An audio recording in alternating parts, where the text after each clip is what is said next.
بسم اللہ الرحمن الرحیم وبه قال حدثنا ابو حنیفہ عن یحییٰ عن محمد بن ابراہیم التیمی عن علقمة بن وقاص اللیثی عن عمر بن الخطاب رضی اللہ تعالی عنہما وعنہم قال قال رسول اللہ صلی اللہ علیہ وسلم الاعمال بالنیات وَلِكُلِّ امْرِئٍ مَّا نَوَىٰ فَمَنْ كَانَتْ هِجْرَتُهُ إِلَى اللَّهِ وَرَسُولِهِ فَهِجْرَتُهُ إِلَى اللَّهِ وَرَسُولِهِ وَمَنْ كَانَتْ هِجْرَتُهُ إِلَىٰ دُنْيَا يُصِيبُهَا أَوِ امْرَأَةٍ يَنكِحُهَا فَهِجْرَتُهُ إِلَىٰ مَا هَاجَرَ إِلَيْهِ۔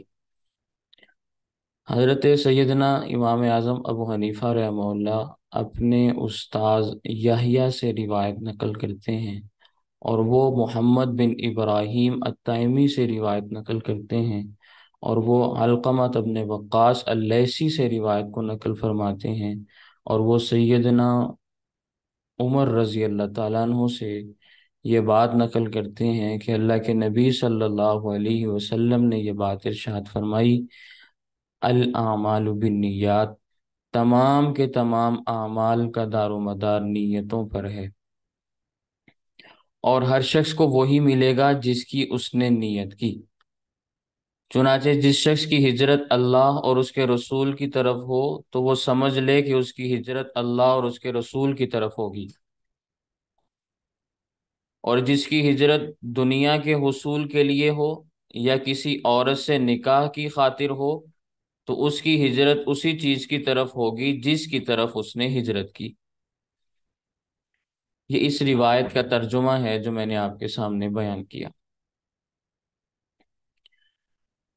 یوں تو محدثین کی ایک عام عادت رہی ہے کہ وہ اپنی کتب احادیث کے آغاز میں اس روایت کو بطور تبرک کے برکت کی نیت سے بیان کرتے ہیں، اور اسی طریقہ محدثین کی پیروی کرتے ہوئے سیدنا امام اعظم ابو حنیفہ رحمہ اللہ کی اس کتاب کے آغاز میں بھی یہ حدیث پاک موجود ہے۔ یہاں ایک بات تو سمجھنے والی یہ ہے کہ اس حدیث کے راوی کون کون سے ہیں یا راوی کتنے ہیں، آپ گن کر دیکھ لیں۔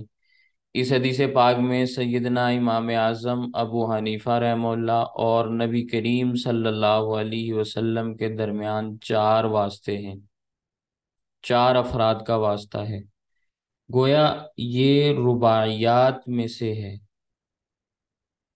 ربو کہتے ہیں چار کو، چوتھائی کو، تو یہ رباعیات میں سے روایت ہے، یعنی نبی کریم صلی اللہ علیہ وسلم اور امام اعظم ابو حنیفہ رحمہ اللہ کے درمیان چار افراد کا واسطہ ہے۔ لیکن جب یہی روایت بخاری شریف کے اندر آتی ہے تو انشاءاللہ آپ بخاری کا درس بھی دیکھیں گے، اس میں یہی روایت سداسیات کے اندر شامل ہے۔ سداسیات سدس سے ہے، چھٹے کو کہا جاتا ہے، کیونکہ امام بخاری رحمہ اللہ اور نبی کریم صلی اللہ علیہ وسلم کے درمیان اس حدیث کی روایت میں 6 راویوں کا واسطہ موجود ہے، اس لیے وہاں یہ روایت سداسیات میں شمار ہوتی ہے۔ تو اب یہ فیصلہ آپ نے کرنا ہے کہ کم واسطوں والی روایت زیادہ اونچا مقام رکھتی ہے یا زیادہ واسطوں والی روایت کا مقام و مرتبہ زیادہ ہے۔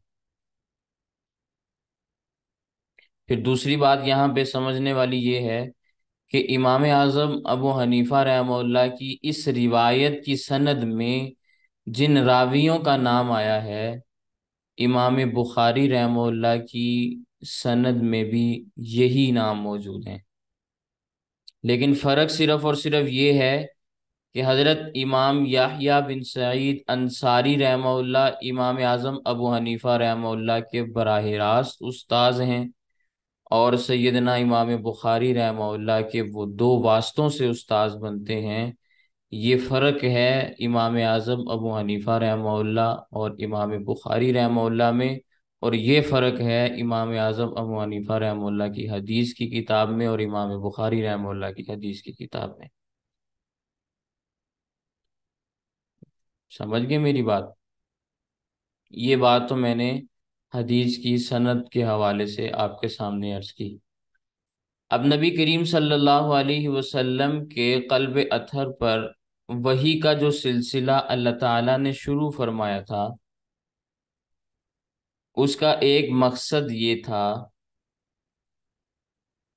کہ اس بات کی وضاحت کی جائے کہ کون سے اعمال اختیار کر کے انسان اپنے خالق اور مالک سے قریب ہو سکتا ہے۔ یہ وحی کے نزول کے مقاصد میں ایک بنیادی مقصد ہے کہ وحی کو اللہ تعالیٰ نے اس لیے نازل کیا کہ انسان کو یہ بتایا جا سکے کہ اللہ تعالیٰ کیا چاہتے ہیں، اور انسان کو وحی اس لیے بتائی گئی کہ انسان یہ سمجھ سکے کہ اللہ تعالیٰ کیا چاہتے ہیں اور کون سے اعمال کر کے اللہ تعالیٰ کے انسان قریب ہوتا ہے، اور کون سے اعمال اختیار کر کے اللہ تعالیٰ کے قرب سے وہ محروم ہو جاتا ہے۔ یہ ایک بہت بنیادی بات ہے کسی بھی مسلمان یا کسی بھی انسان کے سمجھنے کے لیے۔ اسی مناسبت سے امام اعظم ابو حنیفہ رحمہ اللہ نے اعمال والی حدیث سے اپنی کتاب کا آغاز فرمایا، تاکہ انسان اعمال کی جانب بھی متوجہ رہے اور اپنی نیت کو بھی اللہ تعالیٰ کے ساتھ خالص رکھے۔ اس لیے اس روایت کو شروع کے اندر الگ تھلگ بیان کر دیا۔ اس کے بعد کتاب کے اعتبار سے، ابواب کے اعتبار سے باقی احادیث کو بیان کیا گیا۔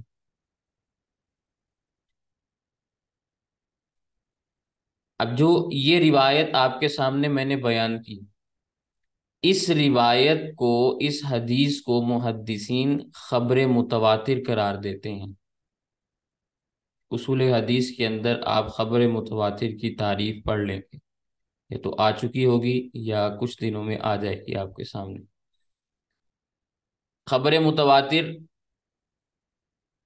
کی اگر میں آپ کے سامنے عام فہم تشریح بیان کرنا چاہوں تو خبر متواتر اس کو کہا جاتا ہے کہ جو شرعی احکام کو ثابت کرنے میں قرآن کریم کی آیات کی طرح حدیث پاک ہوتی ہے۔ ایسی حدیث کو خبر متواتر کہتے ہیں کہ جس سے اگر آپ شرعی احکامات کو ثابت کرتے ہیں تو وہ شرعی احکامات اسی طرح ثابت ہوتے ہیں جس طرح قرآن کریم کی آیات سے ثابت ہوتے ہیں۔ یہ خبر متواتر ہے۔ لیکن سوچنے اور سمجھنے کی بات یہ ہے کہ یہ حدیث خبر متواتر تو آپ نے اس کو کہہ دیا، لیکن تواتر لفظی کے معیار پر پوری نہیں اترتی۔ اس پر محدثین کلام بھی فرماتے ہیں، کیونکہ صحابہ کرام کی پوری جماعت میں اس روایت کو صرف اور صرف سیدنا عمر رضی اللہ تعالیٰ عنہ نے نقل فرمایا نبی کریم صلی اللہ علیہ وسلم سے۔ حالانکہ اللہ کے نبی صلی اللہ علیہ وسلم نے یہ روایت منبر پر بیان فرمائی، سننے والے صحابہ کرام کثیر تعداد میں موجود تھے، لیکن آپ بخاری میں اٹھا کے دیکھیں، مسلم میں اٹھا کے دیکھیں، ذخیرہ احادیث کی کسی کتاب میں بھی آپ یہ روایت تلاش کر لیں، اس کے راوی سیدنا عمر رضی اللہ تعالیٰ عنہ ہی ہیں، اس کے علاوہ کوئی اور صحابی نہیں۔ اور پھر حضرت عمر رضی اللہ تعالیٰ عنہ سے بھی نقل کرنے والے ایک ہی راوی ہیں، علقمہ،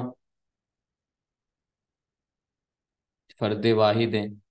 اور پھر علقمہ سے نقل کرنے والے بھی آگے ایک ہی راوی ہیں، محمد بن ابراہیم، اور محمد بن ابراہیم سے نقل کرنے والے بھی ایک ہی راوی ہیں، یعنی یحییٰ بن سعید۔ پھر آگے یحییٰ بن سعید رحمہ اللہ سے نقل کرنے والوں کی تعداد بہت زیادہ ہے۔ چنانچہ حضرت محمد بن علی النقاش رحمہ اللہ کی رائے کے مطابق یحییٰ بن سعید رحمہ اللہ سے اس روایت کو نقل کرنے والوں کی تعداد 250 افراد تک پہنچتی ہے۔ دیگر محدثین نے اس سے زیادہ تعداد بھی بتائی، بعضوں کے نزدیک 300 سے زائد نام آتے ہیں۔ اور حافظ ابو اسماعیل انصاری ہروی رحمہ اللہ فرماتے ہیں کہ میں نے یہ حدیث یحییٰ بن سعید رحمہ اللہ کے شاگردوں میں سے 700 افراد سے لکھی۔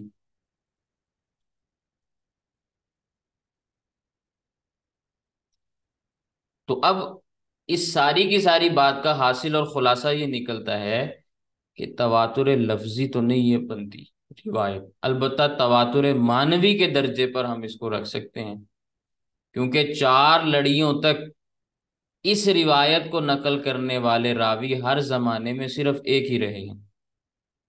حضرت عمر رضی اللہ تعالیٰ عنہ تو ایک ہی ہیں، علقمہ ہیں تو ایک ہی ہیں، محمد بن ابراہیم ہیں تو ایک ہی ہیں، یحییٰ بن سعید ہیں تو ایک ہی ہیں، آگے ان سے نقل کرنے والوں کی تعداد بڑھتی ہے۔ تو اس لیے میں نے یہ بات آپ کے سامنے عرض کی کہ یہ روایت تواتر معنوی کے درجے پر آتی ہے، اور تواتر کے لیے شرط یہ ہے کہ ہر زمانے میں اس روایت کے راوی اتنی بڑی تعداد میں موجود رہے ہوں کہ ان کا جھوٹ کے اوپر جمع ہو جانا عقل محال سمجھے، عقل اس بات کو تسلیم نہ کرے کہ اتنی بڑی تعداد جھوٹ کے اوپر بھی متفق ہو سکتی ہے، یہ تواتر کے لیے شرط ہے۔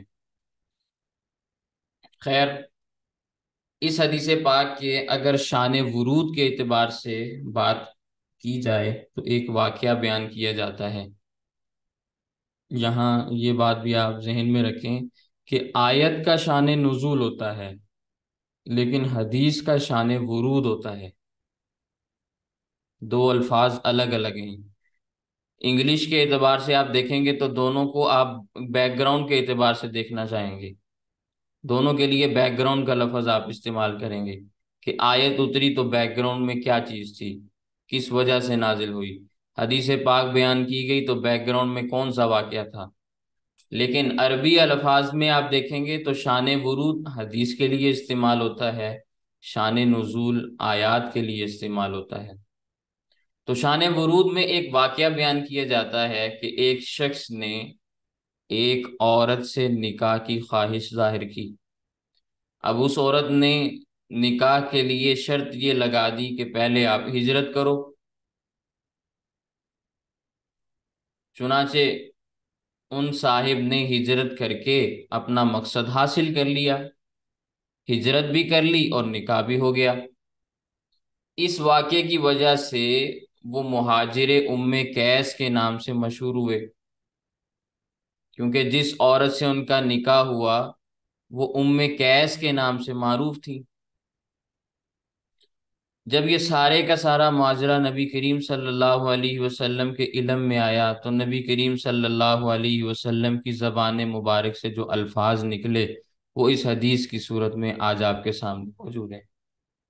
لیکن ایک بات میں شیخ الاسلام حضرت مولانا شبیر احمد عثمانی رحمہ اللہ کے حوالے سے عرض کرنا چاہتا ہوں، جو انہوں نے اپنی صحیح بخاری کی شرح فضل الباری میں تحریر فرمائی، اور یہ فضل الباری مکمل شرح نہیں ہے بخاری کی، اگر یہ مکمل ہو جاتی تو صحیح بخاری کا جو قرض ہے اردو زبان پر وہ بڑی حد تک ادا ہو جاتا، بڑی ضخیم شرح ہے، لیکن حضرت کو اللہ تعالیٰ نے جتنی عمر دی تھی وہ پوری ہو گئی، دنیا سے تشریف لے گئے اور وہ کتاب مکمل نہ ہو سکی۔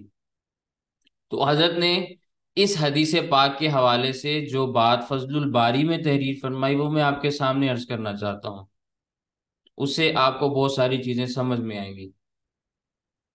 فضل الباری کی پہلی جلد میں حضرت فرماتے ہیں کہ ہمیں یہ حسن ظن ہے کہ انہوں نے فقط قیس سے شادی کرنے کی نیت سے ہجرت نہیں کی تھی، یہ ہمارا حسن ظن ہے، اچھا گمان ہم کرتے ہیں کہ صرف ہجرت اس لیے نہیں کی تھی کہ میں نے شادی کرنی ہے، کیونکہ وہ مومن بھی تھے، صحابی بھی تھے، ایمان والے کے متعلق اور پھر صحابی کے متعلق ہم ایسا اعتقاد نہیں رکھتے، بلکہ جس طرح کبھی کبھی ایک عمل میں متعدد پہلوؤں کی نیت ہو جاتی ہے، ایسے ہی اس کی ہجرت محض اللہ تعالیٰ کی رضا کے لیے تو تھی، لیکن اس کے ساتھ ساتھ نکاح کی نیت بھی اس میں شامل ہو گئی، چونکہ زمانہ صحابہ کرام کا تھا، اور ایک ضابطہ ہے، قاعدہ ہے، اصول ہے کہ حسنات الابرار سیئات المقربین، یعنی ابرار کے لیے، عام نیکوکار، عام نیک لوگ جو ان سے ہوتے ہیں، ان کی جو نیکیاں شمار ہوتی ہیں، مقربین کے لیے وہ گستاخی اور گناہ تصور ہوتے ہیں۔ حسنات الابرار سیئات المقربین، عام نیک لوگوں کے لیے جو نیکیاں شمار ہوتی ہیں، مقربین کے لیے وہ گستاخی اور گناہ تصور ہوتے ہیں۔ کیا معنی؟ بڑے لوگوں کا معاملہ بڑا ہوتا ہے، بڑے لوگوں کا معاملہ الگ ہوتا ہے، اس لیے وہ بیچارے ذرا سے قصور کی وجہ سے سب کا سب کے نشانے کے اوپر آ جاتے ہیں۔ تو حضور اکرم صلی اللہ علیہ وسلم کو یہ بات ناگوار گزری۔ اللہ کے نبی صلی اللہ علیہ وسلم نے حدیث پاک ارشاد فرمائی، کیونکہ یہ بات ویسے اتنی بڑی تھی نہیں، لیکن صحابی کے مقام اور صحابیت کی شان کے خلاف تھی، اس لیے اللہ کے نبی صلی اللہ علیہ وسلم نے وہ بات عرض کر دی۔ تو اب اس عمل کی وجہ سے مہاجر ام قیس جو صحابی ہیں، ان کے اوپر کسی قسم کی آپ تنقید نہیں کر سکتے کہ انہوں نے یہ عمل کیا، ہجرت کی۔ ہجرت تو بہت بڑا عمل تھا، لیکن انہوں نے ہجرت اللہ کی رضا کے لیے نہیں کی، بلکہ عورت سے شادی کرنے کے لیے کی۔ نہیں بھائی، حسن ظن رکھنا چاہیے، اس لیے کہ وہ صحابی ہیں اور ہم سے بہت بڑے ایمان والے ہیں۔ ہمارا ایمان ان کے پاؤں کی خاک کے برابر بھی نہیں، تو کبھی بھی اپنے سے بڑے لوگوں کے بارے میں برا گمان نہیں رکھتے۔ جو ایمان میں بھی آپ سے آگے ہوں، اعمال میں بھی آپ سے آگے ہوں، اخلاص میں بھی آپ سے آگے ہوں، ان کے بارے میں حسن ظن ہی رکھا جاتا ہے، بدگمانی نہیں کی جاتی۔ سمجھ میں آگی میری بات؟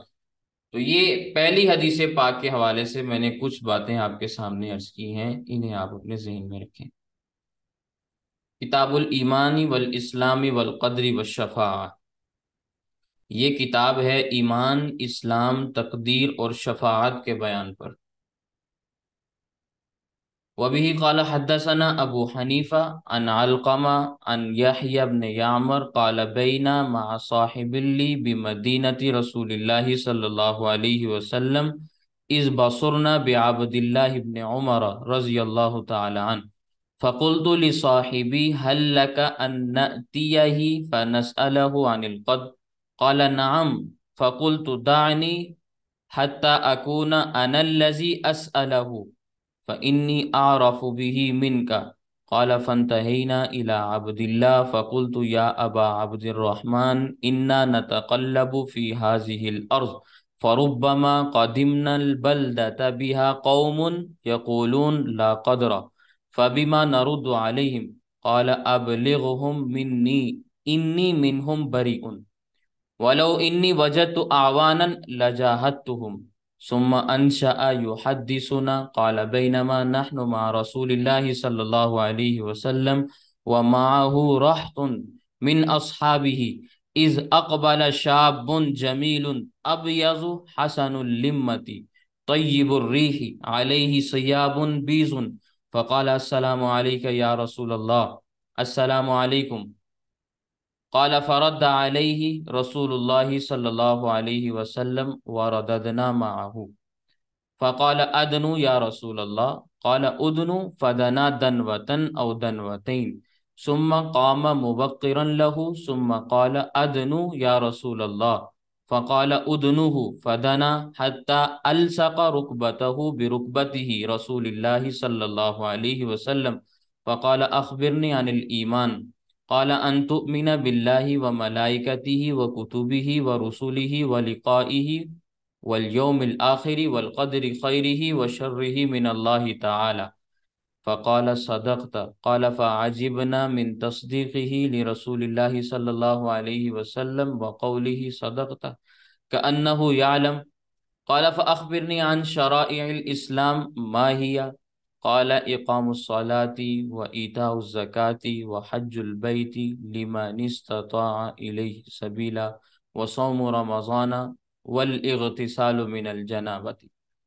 قال صدقت فعجبنا لقوله صدقت قال فأخبرني عن الإحسان ما هو قال الإحسان أن تعمل لله كأنك تراه فإن لم تكن تراه فإنه يراك قال فإذا فعلت ذلك فأنا محسن قال نعم قال صدقت قال فأخبرني عن الساعة متى هي قال ما المسؤول عنها بأعلم من السائل ولكن لها شرائط فقال إن الله عنده علم الساعة وينزل الغيث ويعلم ما في الأرحام وما تدري نفس ماذا تكسب غدا وما تدري نفس بأي أرض تموت إن الله عليم خبير قال صدقت ثم انصرف ونحن نراه قال النبي صلى الله عليه وسلم علي بالرجل فقمنا في أثره فما ندري أين توجه ولا رأينا شيئا فذكرنا ذلك للنبي صلى الله عليه وسلم فقال هذا جبرائيل عليه السلام أتاكم يعلمكم معالم دينكم والله ما أتاني بسورة إلا وأنا أعرفه فيها إلا هذه السورة۔ حضرت یحییٰ بن یعمر فرماتے ہیں ایک مرتبہ میں اپنے ایک ساتھی کے ساتھ مدینہ منورہ میں جا رہا تھا، اچانک ہماری نگاہ حضرت عبداللہ بن عمر رضی اللہ تعالیٰ عنہ پہ پڑی۔ میں نے اپنے ساتھی سے کہا کہ کیا خیال ہے ان کے پاس جا کے تقدیر کے مسئلے کے متعلق سوال کریں؟ انہوں نے کہا ٹھیک ہے۔ میں نے کہا کہ پھر سوال مجھے کرنے دینا کیونکہ میں ان کی طبیعت کو زیادہ جانتا ہوں۔ یحییٰ کہتے ہیں کہ پھر ہم حضرت عبداللہ بن عمر رضی اللہ تعالیٰ عنہ کے پاس پہنچے۔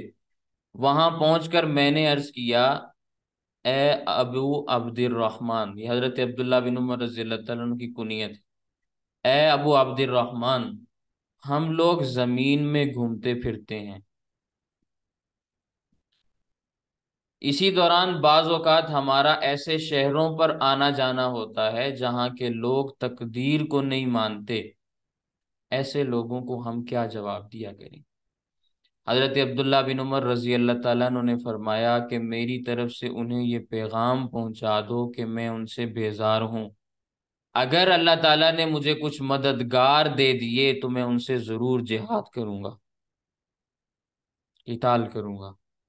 اس کے بعد حضرت عبداللہ بن عمر رضی اللہ تعالیٰ عنہ نے ہمیں یہ حدیث سنانی شروع کی کہ ایک مرتبہ ہم نبی مکرم سرور دو عالم صلی اللہ علیہ وسلم کے پاس بیٹھے ہوئے تھے۔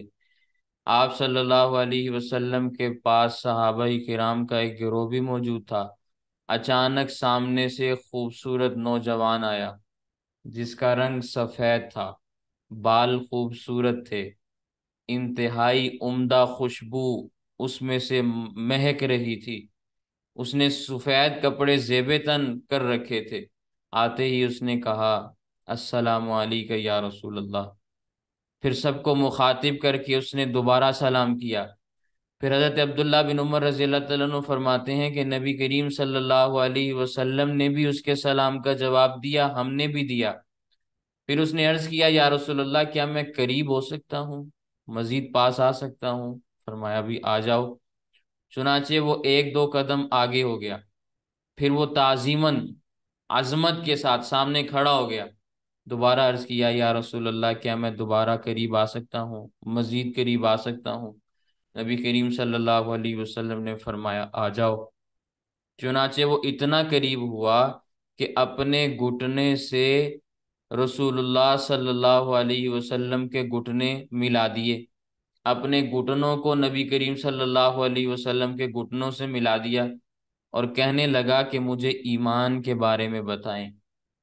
نبی کریم صلی اللہ علیہ وسلم نے فرمایا ایمان یہ ہے کہ آپ اللہ پر، اللہ کے فرشتوں پر، اللہ کی کتابوں پر، اللہ کے پیغمبروں پر، اللہ سے ملنے پر، ملاقات پر، آخرت کے دن پر، اچھی بری تقدیر کے اللہ کی جانب سے ہونے پر یقین رکھو،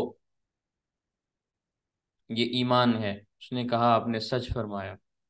حضرت عبداللہ بن عمر رضی اللہ تعالیٰ عنہ فرماتے ہیں کہ اس کے نبی کریم صلی اللہ علیہ وسلم کی تصدیق کرنے اور صدقتہ کہنے سے ہمیں تعجب ہوا،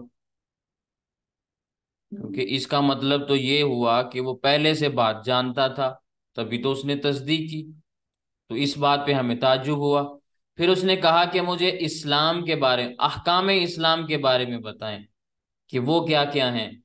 تو نبی کریم صلی اللہ علیہ وسلم نے فرمایا، نماز قائم کرنا، زکوٰۃ ادا کرنا، بیت اللہ کا حج کرنا، بشرط یہ کہ وہاں پہنچنے کی استطاعت ہو، رمضان کے روزے رکھنا اور غسل جنابت کرنا، یہ احکام اسلام ہے۔ یہ سن کر اس نے پھر تصدیق کی، ہمیں پھر تعجب ہوا۔ اس کے بعد اس نے کہا کہ مجھے احسان کے بارے میں بتائیں کہ مل احسان، احسان کیا ہے، احسان کی تعریف کیا ہے۔ نبی کریم صلی اللہ علیہ وسلم نے فرمایا، احسان یہ ہے کہ آپ ہر عمل اللہ کے لیے اس طرح کریں کہ گویا آپ اللہ کو اپنی نظروں کے سامنے دیکھ رہے ہیں۔ ان تعبد اللہ کأنک تراہ، اگر یہ تصور نہیں کر سکتے تو یہ تصور کر لیں کہ اللہ آپ کو دیکھ رہا ہے۔ اس نے پوچھا، اگر میں اس طرح عمل کرنا شروع کر دوں تو کیا میں محسن کہلاؤں گا؟ تو نبی کریم صلی اللہ علیہ وسلم نے سر ہلا کے جواب دیا، اس کی تصدیق فرمائی کہ ہاں، پھر تم محسن شمار ہو جاؤ گے۔ پھر اس نے کہا کہ مجھے قیامت کے بارے میں بتائیں کہ وہ کب آئے گی۔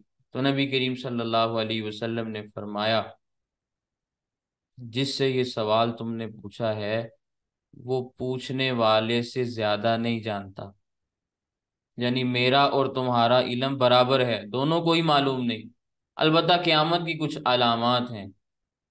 اس کے بعد نبی کریم صلی اللہ علیہ وسلم نے آیات قرآن کریم کی تلاوت فرمائی، ان اللہ عندہ علم الساعہ، بے شک اللہ تعالیٰ ہی کے پاس قیامت کا علم ہے، وہی بارش برساتا ہے، وہی جانتا ہے کہ ماں کے پیٹ میں کیا ہے۔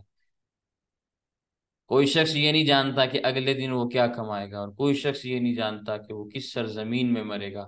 اللہ تعالیٰ علیم بھی ہیں، خبیر بھی ہیں، جانتے بھی ہیں، خبر بھی رکھتے ہیں۔ اس نے نبی کریم صلی اللہ علیہ وسلم کی تصدیق کی اور واپس چلا گیا۔ ہم اسے جاتے ہوئے دیکھ رہے تھے۔ تھوڑی دیر کے بعد نبی کریم صلی اللہ علیہ وسلم نے فرمایا، ذرا اس آدمی کو میرے پاس واپس لانا۔ ہم اس کے پیچھے پیچھے بھاگے تو ہمیں کچھ پتہ نہ چل سکا کہ وہ کہاں گیا، اور ہمیں کچھ نظر نہیں آیا۔ ہم نے سارا ماجرا نبی کریم صلی اللہ علیہ وسلم کے سامنے بیان کیا۔ اللہ کے نبی صلی اللہ علیہ وسلم نے فرمایا، یہ جبرائیل علیہ السلام تھے، تمہارے پاس دین کی بنیادی باتیں تمہیں سکھانے کے لیے آئے تھے، تمہارے دین کی باتیں تمہیں سکھانے کے لیے آئے تھے۔ اللہ کی قسم، بخدا اللہ کی قسم، وہ جب بھی میرے پاس آئے، کسی بھی شکل و صورت میں آئے، میں نے انہیں پہچان لیا، لیکن اس مرتبہ میں انہیں نہیں پہچان سکا۔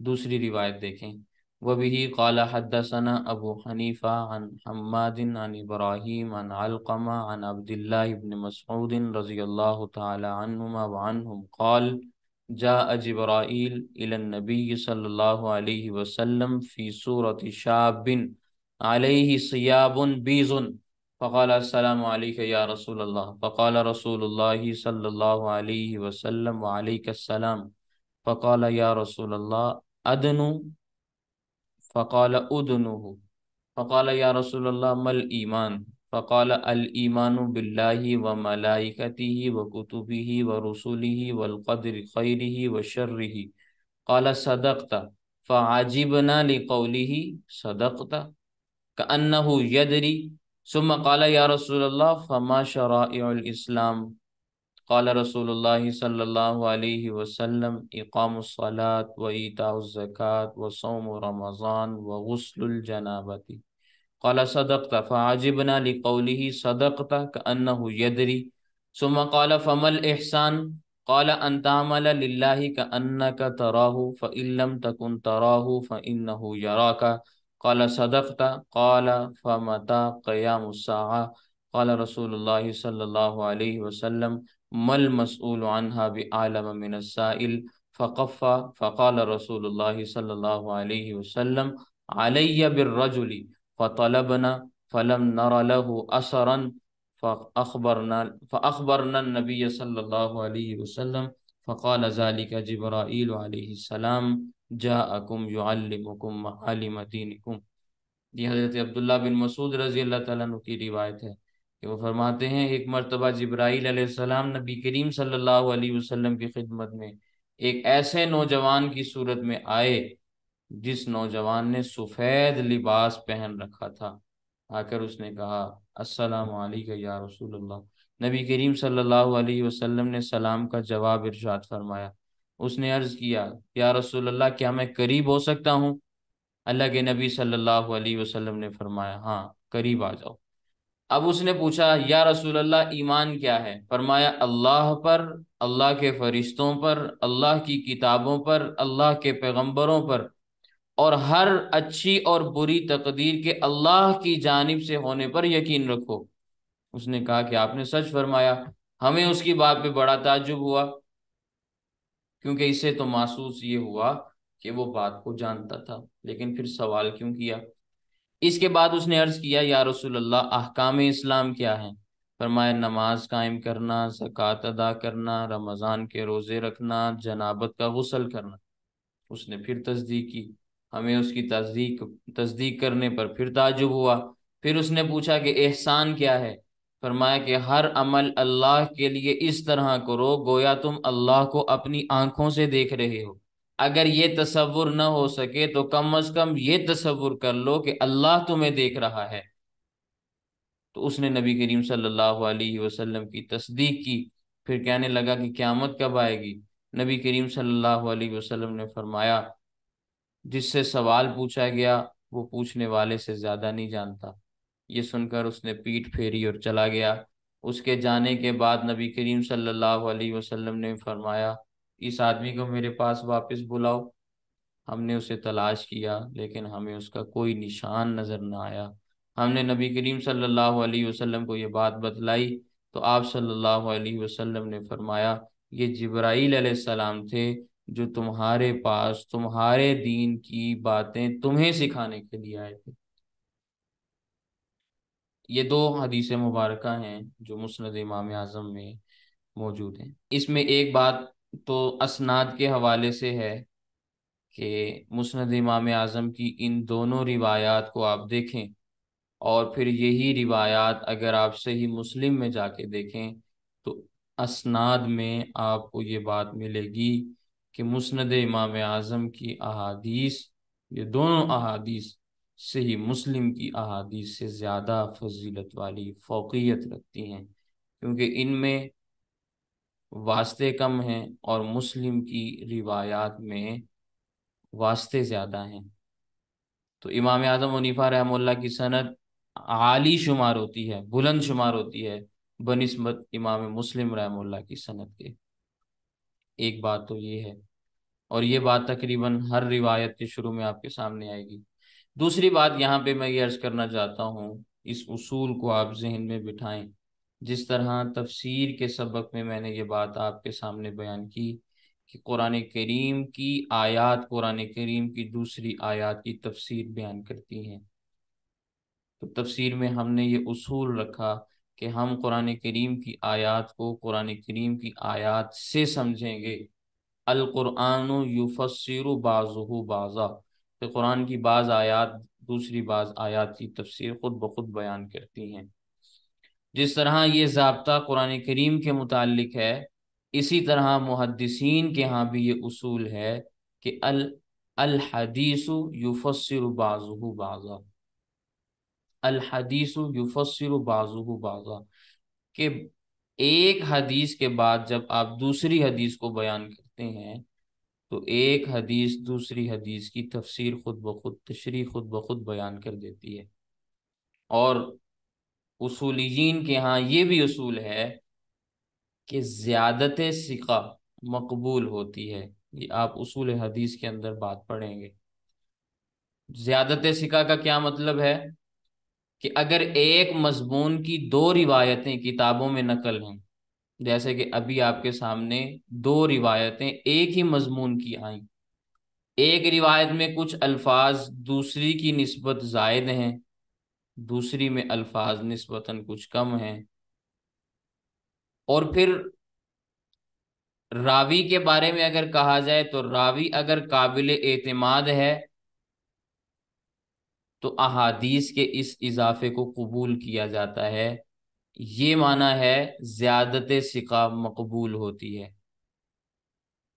اب یہ نہیں کہا جائے گا کہ چونکہ دوسرے راوی نے یہ اضافہ نہیں کیا اس لیے ہم اسے قبول نہیں کریں گے۔ بات سمجھ میں آ گئی؟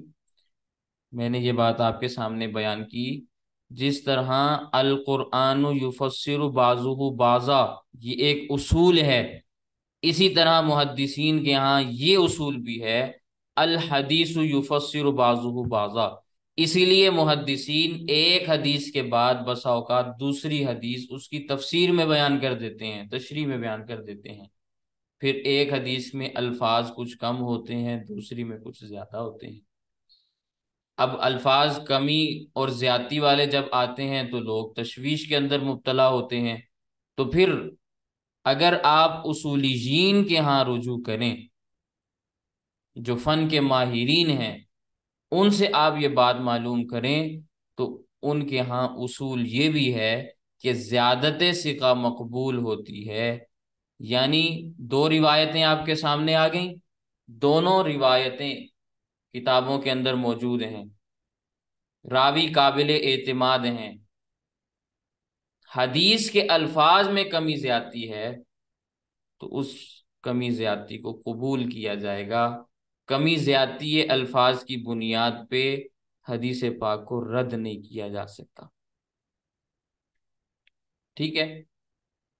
اب یہ دو روایتیں جو آپ کے سامنے مسند امام اعظم میں آئیں، ان میں سے پہلی حدیث ثلاثیات میں شمار ہوتی ہے، اس لیے کہ امام اعظم ابو حنیفہ رحمہ اللہ اور جناب نبی کریم صلی اللہ علیہ وسلم کے درمیان 3 واسطے آتے ہیں، اور دوسری حدیث جو میں نے آپ کے سامنے بیان کی وہ رباعیات میں شمار ہوتی ہے، اس لیے کہ امام اعظم ابو حنیفہ رحمہ اللہ اور جناب رسول اللہ صلی اللہ علیہ وسلم کے درمیان 4 واسطے موجود ہیں۔ یہ بات سمجھ میں آ گئی؟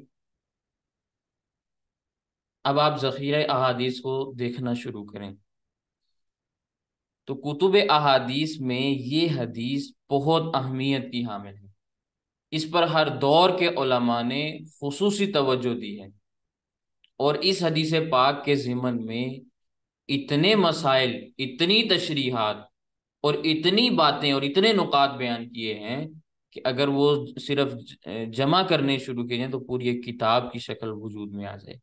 چند ایک باتیں میں آپ کے سامنے عرض کر دیتا ہوں، وہ آپ ذہن میں رکھیں۔ پہلی بات، اس حدیث پاک میں جو واقعہ موجود ہے وہ نبی کریم صلی اللہ علیہ وسلم کی وفات سے 81 دن پہلے کا ہے، 81 دن پہلے یہ واقعہ پیش آیا، اس لیے محدثین فرماتے ہیں کہ اس روایت کا کوئی حصہ بھی منسوخ نہیں ہے، کوئی حصہ بھی منسوخ نہیں ہے۔ ایک بات سمجھ میں آ گئی؟ اللہ کے نبی صلی اللہ علیہ وسلم نے حجۃ الوداع کے موقع پر دین اسلام کی تکمیل کا اعلان فرمایا، الیوم اکملت لکم دینکم، اللہ تعالیٰ نے حکم نازل کیا، آیات قرآنیہ کا نزول ہوا، نبی کریم صلی اللہ علیہ وسلم کی زبانی اللہ تعالیٰ نے تکمیل دین کا وعدہ فرمایا۔ ٹھیک ہے؟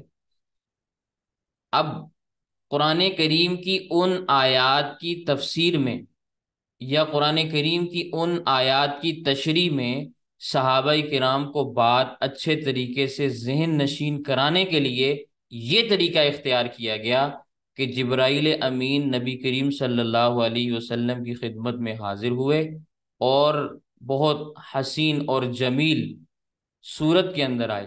عام طور پر جبرائیل امین آیا کرتے تھے حضرت دحیہ کلبی رضی اللہ تعالیٰ عنہ کی شکل میں، صحابی رسول ہیں۔ اب ان کی شکل میں آنے کی بجائے ایک اجنبی شکل کے اندر آئے، اور ایسا انداز اختیار کیا کہ کسی کو کسی قسم کا شک نہ گزرے، سبھی کو یہی لگے کہ کوئی سائل دیہات سے اٹھ کے آیا ہے، کوئی بدو قسم کا آدمی ہے اور سوالات پوچھ رہا ہے، اور سوال وہ پوچھتا چلا جائے اور صحابہ کرام کو باتیں سمجھ میں آتی جائیں۔ لیکن اس کے ساتھ ساتھ یہ چیزیں بھی ذہن میں رہیں کہ صحابہ کرام کے لیے کچھ باتیں بڑی حیران کن تھیں۔ مثال کے طور پہ وہ شخص دور دراز سے سفر کر کے آیا تھا، تو اس کے جسم کے اوپر، کپڑوں کے اوپر، چہرے کے اوپر، بالوں کے اوپر سفر کے آثار نہیں تھے۔ تو صحابہ کرام پریشان تھے کہ اتنا لمبا سفر کر کے آیا ہے اور سفر کے کوئی آثار نظر نہیں آ رہے، اور اگر یہ لمبا سفر کر کے نہیں آیا، یہیں کا رہنے والا ہے، تو ہم میں سے کوئی اس کو جانتا پہچانتا کیوں نہیں کہ یہ کون آدمی ہے؟ ذہن میں باتیں چل رہی تھی نا۔ پھر صحابہ کرام کے طریقے کے خلاف وہ نبی کریم صلی اللہ علیہ وسلم کے گھٹنوں سے گھٹنے ملا کر بیٹھ گئے۔ حالانکہ صحابہ کرام میں یہ جرت نہیں تھی کہ وہ اللہ کے نبی صلی اللہ علیہ وسلم سے ہم کلام ہونے کے لیے یوں بیٹھا کرتے، لیکن وہ بیٹھے۔ پھر انہوں نے سوالات بھی کیے، نبی کریم صلی اللہ علیہ وسلم نے انہیں جوابات بھی دیے۔ اب جوابات سننے کے بعد وہ بندہ کہہ رہا ہے صدقتا، آپ نے سچ فرمایا۔ تو صحابہ کرام کو پھر تعجب ہو رہا ہے کہ اگر اس کو مسئلہ معلوم نہیں تھا تو تبھی یہ پوچھنے کے لیے آیا، لیکن جب اسے مسئلہ معلوم تھا تو یہ اس بات کی دلیل ہے کہ صدقتا کہہ رہا ہے۔ صدقتا کہنا اس بات کی دلیل ہے کہ اسے مسئلہ پہلے سے معلوم تھا، اور اگر مسئلہ نہیں معلوم تھا، ہم یہ گمان کریں، تو اس پر یہ بات دلیل ہے کہ سوال پوچھ رہا ہے۔ تو یہ کچھ باتیں تھیں جو صحابہ کرام کے دماغ میں کھٹک رہی تھیں، ٹھیک ہے۔ لیکن اس نے اللہ کے نبی صلی اللہ علیہ وسلم سے سوالات کیے، اللہ کے نبی صلی اللہ علیہ وسلم نے جوابات ارشاد فرمائے، صحابہ کرام کو بات سمجھ میں آ گئی۔ اب اس طرز کی جتنی بھی روایات ہیں، مختلف کتب احادیث کے اندر جب وہ روایات آتی ہیں تو کہیں ان میں پہلا سوال ایمان کے متعلق ہوتا ہے، اور کسی روایت میں پہلا سوال اسلام کے متعلق ہوتا ہے، کہیں پہلا سوال ایمان کے متعلق ہے اور کسی روایت میں پہلا سوال اسلام کے متعلق ہے۔ آپ دیگر حدیث کی کتابیں کھول کر دیکھیں گے تو آپ کو بات سمجھ میں آ جائے گی۔ تو یہ جو الفاظ کا اتار چڑھاؤ ہے، آگے پیچھے الفاظ ہوئے ہیں، یہ راوی کی روایت کی بنیاد پہ ہیں، کہ کسی راوی نے ایمان کو مقدم کیا اور کسی راوی نے اسلام کو مقدم کر دیا، ٹھیک ہے۔ حافظ ابن حجر عسقلانی رحمہ اللہ کی یہی رائے فتح الباری کے اندر موجود ہے۔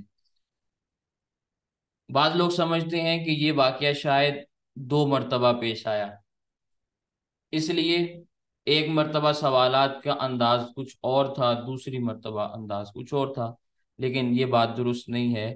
یہ واقعہ ایک ہی مرتبہ پیش آیا۔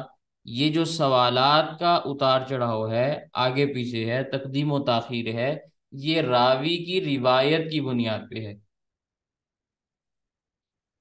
ٹھیک ہے۔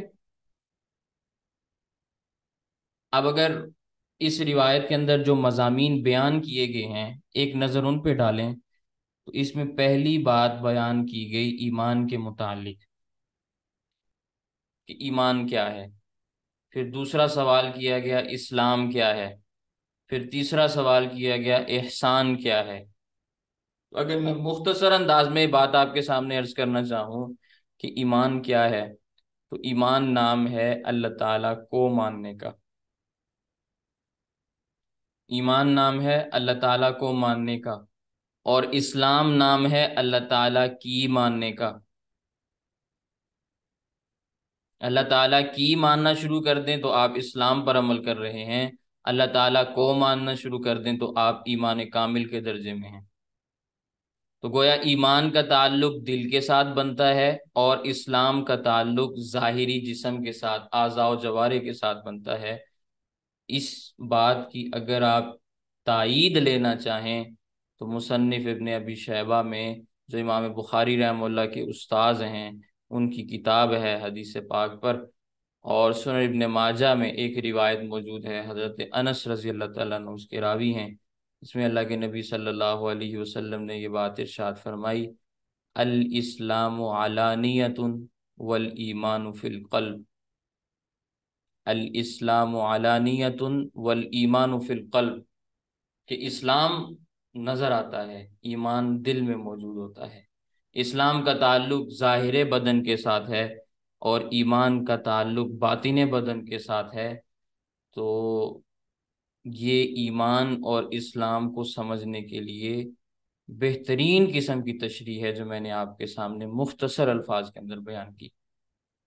پھر احسان کے متعلق جو سوال آیا، تو احسان قلبی کیفیت کا نام ہے۔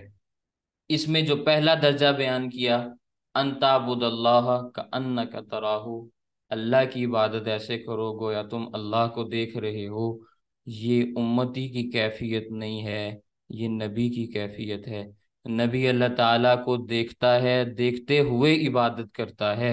نبی اللہ کے راستے میں چلتا ہے، اللہ کو دیکھتے ہوئے اللہ کے راستے میں چل رہا ہوتا ہے۔ نبی اللہ کے راستے میں جان دیتا ہے تو اللہ کو دیکھتے ہوئے جان دے رہا ہوتا ہے۔ اسی لیے نبی کو شہید فی سبیل اللہ نہیں کہا جاتا، شہید فی اللہ کہا جاتا ہے۔ سمجھ میں آئی؟ یہ نبوت کا مقام ہے کہ نبوت کی ذات اللہ تعالیٰ کو دیکھتے ہوئے اعمال کر رہی ہوتی، لیکن امتی کی کیفیت یہ ہے کہ وہ دوسرے درجے میں آتا ہے۔ فَإِن لَّمْ تَكُن تَرَاهُ فَإِنَّهُ يَرَاكَ، امتی کی یہ کیفیت بن جائے کہ میں اعمال کر رہا ہوں، جو بھی عمل کر رہا ہوں اللہ تعالیٰ مجھے دیکھ رہا ہے، تو یہ اس کے ایمان کامل کی نشانی ہے، ولی کامل ہونے کی نشانی ہے، کہ اس کو ہر وقت یہ استحضار ہو جائے کہ میرا اللہ مجھے دیکھ رہا ہے۔ پہلی کیفیت تو پیدا ہو ہی نہیں سکتی امتی کے اندر، کیونکہ وہ نبی کی خصوصیات میں سے خصوصیت ہے، امتی کے اندر وہ چیز نہیں آ سکتی۔ تو پہلا مقام و مرتبہ انبیاء کے لیے ہے، دوسرا مقام عام امت کے لیے ہے، جس میں امت کے اولیاء شامل ہیں، امت کے قطب شامل ہیں، ابدال شامل ہیں، غوث شامل ہیں، اولیاء شامل ہیں۔ تو یہ احسانی کیفیت ہے، ٹھیک ہے، جس کا تعلق دل کی کیفیات کے ساتھ ہے۔ اب ایک بات اور ذرا سمجھیں، اس روایت میں اللہ کے نبی صلی اللہ علیہ وسلم سے قیامت کے بارے میں سوال کیا گیا، تو اللہ کے نبی صلی اللہ علیہ وسلم نے علامات قیامت کا تذکرہ نہیں فرمایا، جبکہ یہی روایت بخاری میں ہے، مسلم میں ہے، دیگر کتابیں حدیث کی آپ دیکھیں گے تو وہاں پہ کچھ قیامت کی علامات بھی بیان کی گئیں۔ مثلا ایک علامت یہ بیان کی گئی کہ لونڈی اپنی مالکن کو جنم دے گی، اسی روایت کے الفاظ ہیں، یعنی نافرمان اولاد پیدا ہوگی، یہ قیامت کی علامات میں سے ایک علامت ہے۔ دوسری علامت یہ بیان کی گئی کہ انتہائی نادار فقیر قسم کے چرواہے، جو کسی وقت ننگے رہتے تھے، بھوکے رہتے تھے، مفلس تھے، کلاش تھے، جن کے پاس کھانے اور پینے کو کوئی چیز نہیں تھی، رہنے کو جن کے پاس جگہ نہیں تھی، وہ بڑے بڑے شاہی محلات بنائیں گے اور پھر ایک دوسرے کے اوپر فخر کریں گے۔ یہ قیامت کی علامات اسی حدیث کے اندر موجود ہیں، لیکن اس کتاب میں اس کا تذکرہ نہیں۔ اب سوال یہ پیدا ہوتا ہے کہ اس روایت کے اندر تو ان باتوں کا تذکرہ نہیں، لیکن بخاری اور مسلم کی روایات میں یہ بات موجود ہے، تو اس کا کیا جواب بنتا ہے؟ کیا اس روایت کے الفاظ کم ہیں، یا وہاں راوی نے روایت کے اندر اضافہ کیا؟ اللہ کے نبی صلی اللہ علیہ وسلم نے بات نہ بیان کی اور راوی نے اضافہ کر دیا، کیا معاملہ ہے؟ وجہ اس کی یہ ہے کہ راوی کے پیش نظر اختصار تھا، کہ روایت کو مختصر انداز میں پیش کرنا ہے۔ اس کی بے شمار مثالیں بخاری کے اندر بھی موجود ہیں، صرف مسند امام اعظم میں نہیں ہیں۔ اگر مسند کی اس حدیث کے اوپر کسی کو اس وجہ سے اعتراض ہوتا ہے کہ بخاری کے اندر تو تفصیل موجود ہے، یہاں وہ موجود نہیں، تو ایسی کئی روایات بخاری کے اندر موجود ہیں جہاں بخاری میں اختصار آتا ہے، مسند امام اعظم کے اندر تفصیل آ جاتی ہے۔ تو بسا اوقات راوی کے ذہن کے اندر بات کو مختصر انداز میں پیش کرنا ہوتا ہے، اس کے پیش نظر یہ بات ہوتی ہے کہ میں روایت کو مختصر انداز میں بیان کروں، تو وہ بات کو مختصر انداز میں بیان کرنے کے لیے بعض چیزیں بیان نہیں کرتے، چھوڑ دیتے ہیں، کسی اور موقع کے اوپر ان کو بیان کر دیتے ہیں۔ تو اس وجہ سے ان روایات کے اندر جو مسند امام اعظم میں موجود ہیں، قیامت کی ان علامات کا تذکرہ موجود نہیں۔ پھر اللہ کے نبی صلی اللہ علیہ وسلم نے جبرائیل امین کے سوال کے جواب میں یہ بات ارشاد فرمائی، مل مسئول عنہا بعالم من السائل۔ یہ جملہ اللہ کے نبی صلی اللہ علیہ وسلم کا فصاحت اور بلاغت کا اعلیٰ ترین شاہکار ہے۔ لا ادری کہہ کر بھی بات کو ختم کیا جا سکتا تھا کہ میں نہیں جانتا، میرے علم میں نہیں، لا عالم میں نہیں جانتا، لیکن یہ طویل جملہ استعمال کرنا حکمتوں سے بھرپور ہے، حکمتوں سے بھرا ہوا ہے۔ اور اس کی ایک حکمت علماء نے یہ بیان فرمائی کہ ایک مرتبہ یہی سوالات اور جوابات کا سلسلہ جبرائیل امین کا سیدنا عیسیٰ علیہ السلام کے ساتھ بھی ہوا۔ عیسیٰ علیہ السلام نے جبرائیل امین سے قیامت کے متعلق سوال کیا، کچھ سوالات عیسیٰ علیہ السلام نے جبرائیل امین سے کیے، اور کچھ سوالات جبرائیل امین نے عیسیٰ علیہ السلام سے کیے۔ اس طرح سے معاملہ پیش آیا۔ تو حضرت عیسیٰ علیہ السلام نے جبرائیل امین سے قیامت کے متعلق پوچھا کہ تم جو چونکہ آسمانوں پہ رہتے ہو، تم نے ساری چیزیں دیکھی ہیں، تمہارے علم میں کوئی بات قیامت کے متعلق ہے تو وہ بیان کرو۔ تو جبرائیل امین نے فرمایا، مل مسئول عنہا بعالم من السائل۔ یہ جملہ جبرائیل امین کا ہے۔ اب اللہ کے نبی صلی اللہ علیہ وسلم سے جب جبرائیل امین سوال کر رہے ہیں، تو جبرائیل امین کو نبی کریم صلی اللہ علیہ وسلم وہ وقت یاد دلا رہے ہیں کہ جب تم سے عیسیٰ علیہ السلام نے سوال کیا تھا تو جو جواب تم نے دیا تھا، آج وہی جواب میں تمہیں دے رہا ہوں۔ تمہیں یہ بات اتنی جلدی کیسے بھول گئی؟ عیسیٰ علیہ السلام کے بعد تو میں ہی ایک پیغمبر آیا ہوں، ابھی تو عیسیٰ علیہ السلام نے دوبارہ بھی آنا ہے، تو اتنی جلدی تم اپنی ہی بات بھول گئے؟ خیر، یہ بات میں نے ویسے عرض کی، اس سے یہ لازم نہیں آتا کہ جبرائیل امین باتوں کو بھولتے تھے۔ جبرائیل کے ذمے جو سوالات کرنا تھے انہوں نے وہی کیے، جو جواب اللہ کے نبی صلی اللہ علیہ وسلم نے بیان فرمانے تھے، اللہ کے نبی صلی اللہ علیہ وسلم نے اللہ تعالیٰ کے حکم سے وہی بیان فرمائی باتیں۔ اللہ کے نبی صلی اللہ علیہ وسلم اپنی جانب سے زبان کو نہیں کھولا کرتے تھے، جو بولتے تھے وہ اللہ تعالیٰ کی جانب سے وحی ہوتی تھی، اس لیے یہ باتیں سمجھنا بے حد ضروری ہیں۔ تو یہ آج کا ہمارا سبق ہے۔ اس سبق کے متعلق کسی کا کوئی سوال ہے تو وہ بیان کر دیں۔